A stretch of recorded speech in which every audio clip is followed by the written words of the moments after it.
Jadi kami di sini para pimpinan poros buruh itu tidak ujuk-ujuk, brother. Karena kalau kita ujuk-ujuk itu jadinya malah nggak jelas. Kami juga melakukan mendukung daripada Pak Anies dan Muhaimin ini tidak asal mengkaji melalui sebuah diskusi yang cukup panjang oleh beberapa kawan-kawan yang sevisi dengan kita, yang tentu saja dulu yang tergabung dalam aliansi Serikat Buruh, ya kan, melalui beberapa kajian juga bersilaturahmi langsung dengan yang bersangkutan, bahkan datang langsung di acara Rakornas KSPSI-nya Jumur Hidayat.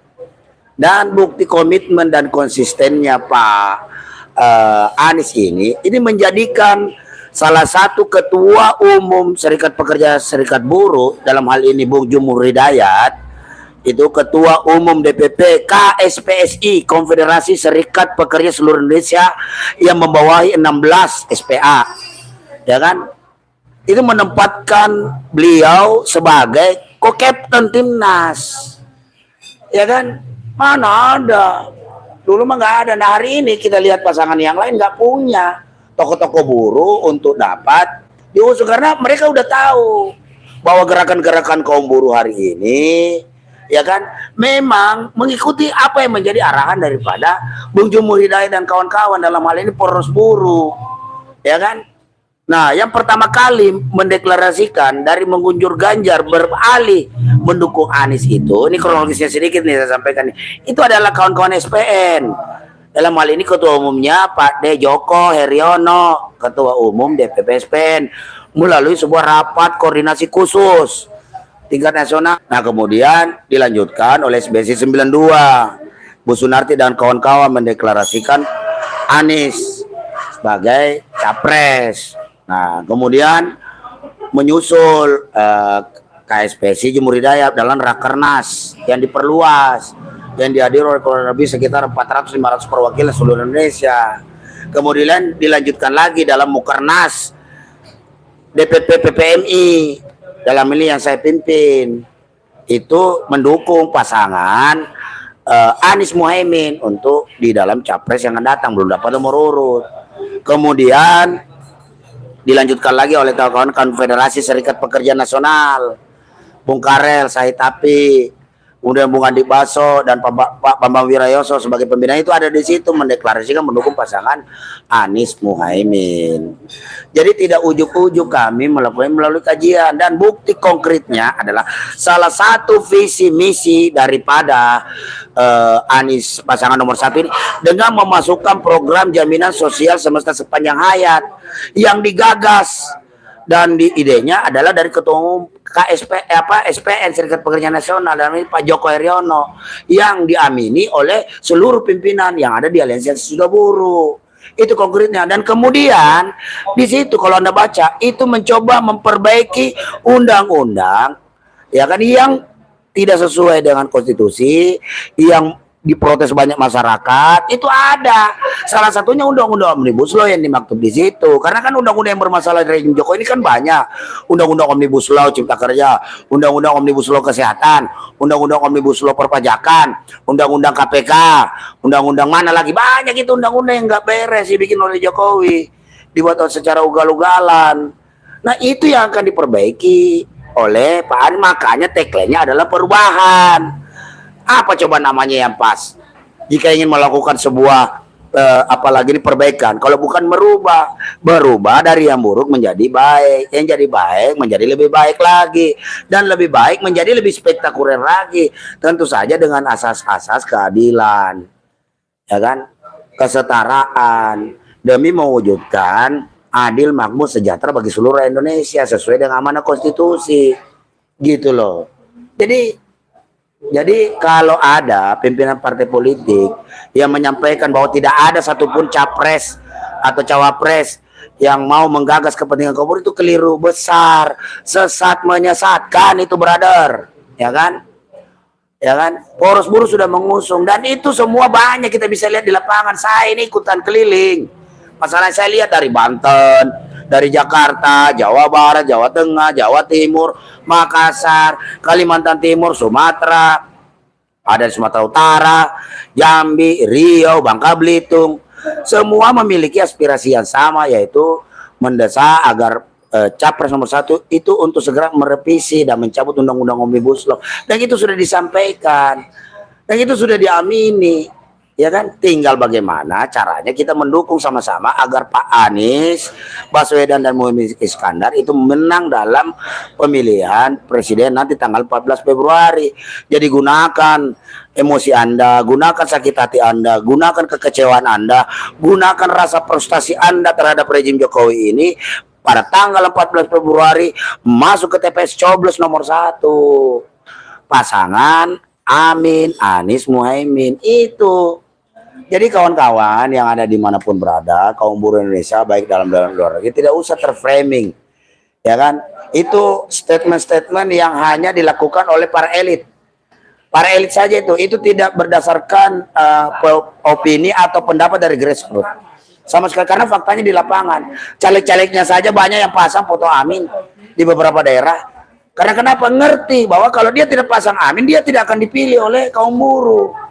Kaum buruh ini makin hari makin solid, makin besar, terus bergelombang dukungan terhadap pasangan nomor 1 ini dari kaum buruh. Yang saya maksud tadi, dukungan-dukungan kaum buruh dari Sabang sampai Merauke, dari utara ke selatan, dari timur ke barat, itu semua sudah mulai mengarah kepada Pak Anies.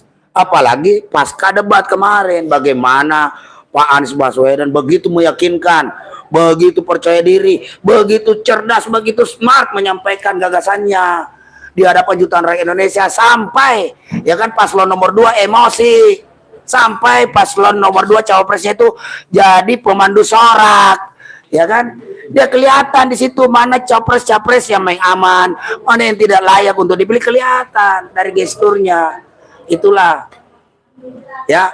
Jadi pemirsa, logika rakyat dimanapun berada itu dulu sekelumit, karena jangan sampai kekecewaan elit-elit partai itu, ya kan, yang katanya nggak ada capres yang memiliki ide atau gagasan tentang bagaimana menyelesaikan para apalagi ini masa perubahan. Kalau perlu kita tantang, kan kemarin jelas tuh statement daripada salah satu Dewan Pengarah Poros Buruh, Bung Rudi Abedaman, menantang kami dari Poros Buruh, menantang debat semua capres-capres yang ada di situ, bagaimana menyelesaikan masalah-masalah ketenagakerjaan di Republik Indonesia. Kita tantang, termasuk Anda yang menyatakan tidak punya, katanya capres-capres tidak punya gagasan. Kita tantang juga, kalau mau berdebat, ayo, kita siap melakukan berdebat, ya kan?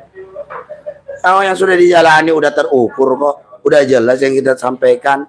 Bagaimana kita memberikan? Kamu pikir buruh di bawah itu bodoh semua? Enggak. Justru mereka banyak yang tidak sesuai dengan apa yang menjadi keinginan daripada elitnya. Dalam hal ini pimpinannya. Banyak yang demikian, bos. Ya kan, jangan salah.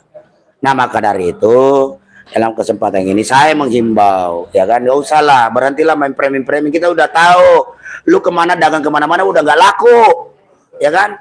Udah gak laku Anda. Kenapa? Karena banyak sekali statement-nya. Udah banyak jejak digital yang justru malah mencoreng nama Anda sendiri sebagai pimpinan buruh di Indonesia. Itu sudah banyak rekan. Jadi buruh ini udah muak. Cuma hari ini aliansi aksi juta buruh muncul sebagai aliansi alternatif, sebagai aliansi perlawanan buruh yang sebenarnya, aliansi perlawanan buruh sejati yang benar-benar menginginkan secara serius Undang-Undang Omnibus Law itu dicabut. Bukan main-main kita. Bukan kaleng-kaleng kita ini memperjuangkan bagaimana cara. Dan ingat, mendukung capres Anies ini sebagai salah satu langkah politik kita. Karena kita sudah melakukan aksi berjilid-jilid yang berapa kali. Cuma karena kaum buruh juga belum sadar seluruhnya untuk sama-sama turun ke jalan, maka salah satu alternatif yang kita ciptakan adalah bagaimana mendukung pasangan capres yang sevisi dan semisi dengan kita. Dan dalam debat kemarin jelas tuh memperlihatkan posisi daripada Pak Anies itu sebagai seorang oposisi sejati. Dari awal tayangan debat dia sudah gaspol. Bukan yang punya slogan asoy, gemoy, gaspol. Mana? Yang ada dia ngerem. Yang gaspol sebenarnya itu Pak Anies. Saya tahu aja, dia memang sudah siap untuk berdebat. Yang ngegas itu ya Pak Anies. Dari awal, dari sempritan dibunyikan dia sudah ngegas kok.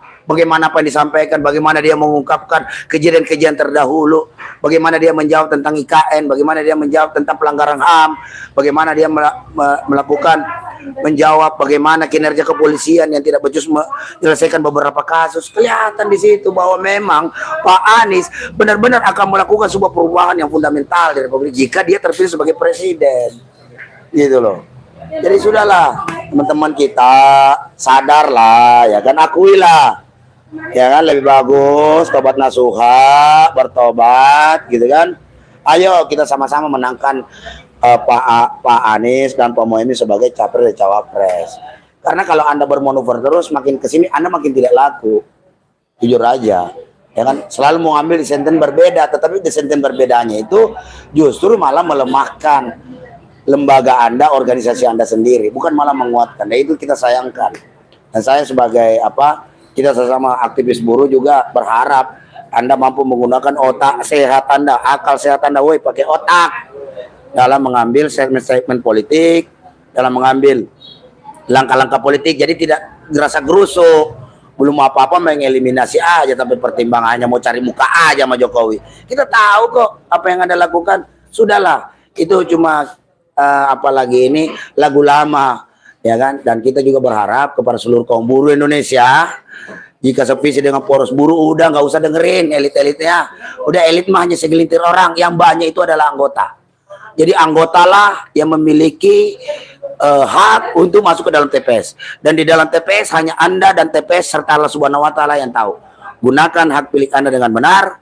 Coblos pasangan nomor 1 agar supaya undang-undang Omnibus Law segera dicabut dari bumi pertiwi. Agar jaminan sosial semesta sepanjang hayat bisa kita rasakan bagi seluruh rakyat Indonesia. Itu saja dari saya, Logika Rakyat.